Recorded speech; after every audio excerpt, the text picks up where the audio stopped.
महाराष्ट्र के तीर्थ स्थलों में से शिरडी सबसे महत्वपूर्ण तीर्थ स्थल है। शिरडी जिसकी पहचान साईं बाबा से है। भारत देश विभिन्न जाति, पंथ और परंपराओं का देश है।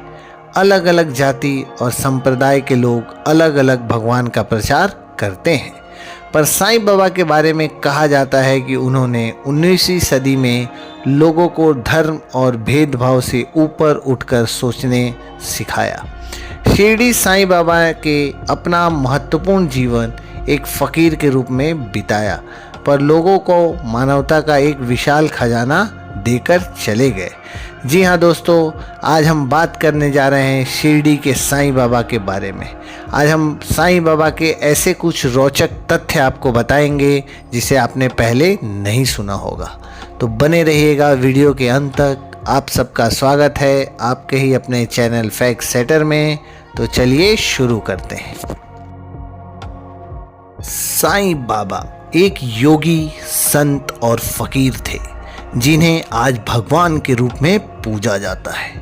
साईं बाबा 16 वर्ष की उम्र में अहमदनगर जिले के शिरडी गांव में पहुंचे। यहां पर उन्होंने एक नीम के पेड़ के नीचे आसन में बैठकर तपस्वी जीवन बिताना शुरू कर दिया। जब शिरडी के लोगों ने उन्हें देखा तो वो चौंक गए, क्योंकि इतने युवा व्यक्ति को इतनी कठोर तपस्या करते उन्होंने पहले कभी नहीं देखा था। वो ध्यान में इतने लीन थे कि उनको सर्दी, गर्मी और बरसात का कोई एहसास नहीं होता था। 3 साल तक शिरडी में रहने के बाद बाबा अचानक से गायब हो गए। उनके बाद 1 साल बाद वो फिर शिरडी लौटे और हमेशा के लिए वहाँ बस गए। जब साईं बाबा से पूछा जाता था कि वो कहाँ से आए हैं और उनके माता पिता का नाम क्या है, तो वो टाल मटोल वाले उत्तर देते थे। वो कभी भी अपने जीवन के बारे में कुछ नहीं बताते थे। साईं बाबा का असली नाम क्या था, उनका जन्म कब हुआ और वो कहाँ के रहने वाले थे और उनके माता पिता का नाम क्या था, इस बारे में कोई भी जानकारी उपलब्ध नहीं है। सद्गुरु साईं दर्शन किताब के अनुसार साईं बाबा ब्राह्मण परिवार के थे। उनका परिवार वैष्णव ब्राह्मण, यजुर्वेदी शाखा और कौशिक गोत्र का था। साईं बाबा का जन्म 27 सितंबर 1830 को महाराष्ट्र के परभणी जिले के पाथरी गांव में हुआ था। साईं बाबा के पिता का नाम परशुराम भूसारी और माता का नाम अनुसुईया था, जिन्हें गोविंद भाऊ और देवकी अम्मा भी कहा जाता था। कुछ लोग पिता को गंगा भाऊ भी कहते थे। दोनों के 5 पुत्र थे, जिनके नाम हैं रघुपति, दादा, हरि भाऊ, अंबादास और बलवंत। साईं बाबा परशुराम की तीसरी संतान थे, जिनका नाम हरि भाऊ था। साईं नाम उन्हें भारत के पश्चिम में स्थित महाराष्ट्र के शिरडी नामक गांव में पहुंचने के बाद वहां के लोगों ने दिया। तभी से वो साईं बाबा के नाम से पहचाने जाने लगे। जब साईं बाबा शिरडी पहुंचे तब शिरडी गांव में लगभग 450 परिवारों के घर रहते थे।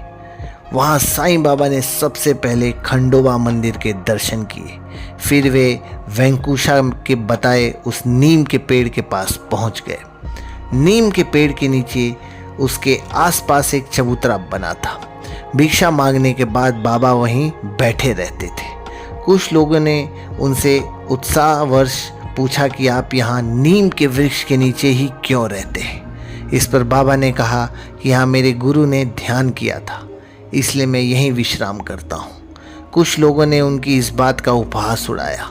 तब बाबा ने कहा कि यदि उन्हें शक है तो वे इस स्थान पर खुदाई करें। ग्रामीणों ने उस स्थान पर खुदाई की, जहाँ उन्हें एक शिला के नीचे 4 दीप जलते हुए मिले। कहीं जगह ना मिलने पर बाबा ने एक जर्जर मस्जिद में अपना घर बना लिया और वहीं अपने दिन रात बिताने लगे, जिसका नाम उन्होंने द्वारिका माई रखा।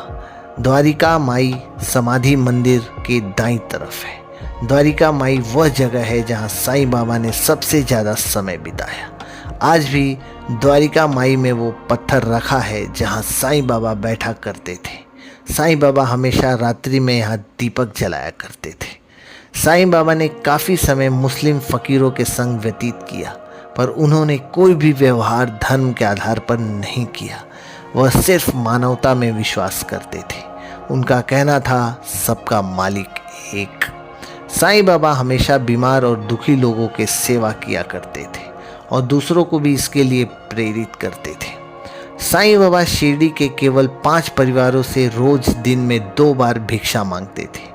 वे पात्र के तरल पदार्थ और कंधे पर टंगे हुए कपड़े की झोली में रोटी और ठोस पदार्थ इकट्ठा किया करते थे। सभी सामग्री को वे द्वारिका माई लाकर मिट्टी के बड़े बर्तन में मिलाकर रख देते थे।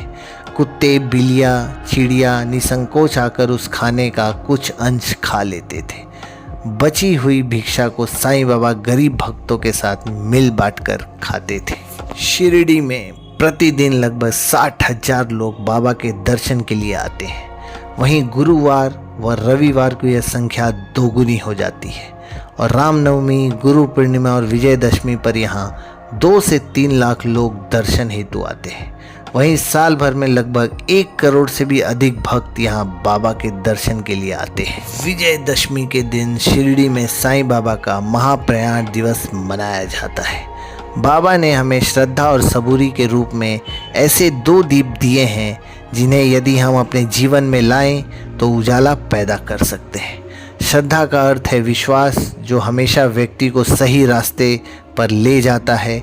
वहीं सबूरी का अर्थ है संयम, जिसे व्यक्ति उस रास्ते पर धैर्यपूर्वक टिका रहता है। दोस्तों, शिरडी के साईं बाबा के बारे में जानकर आप सबको कैसा लगा, हमें कमेंट बॉक्स में ज़रूर बताएं और चैनल को सब्सक्राइब ज़रूर करें। धन्यवाद।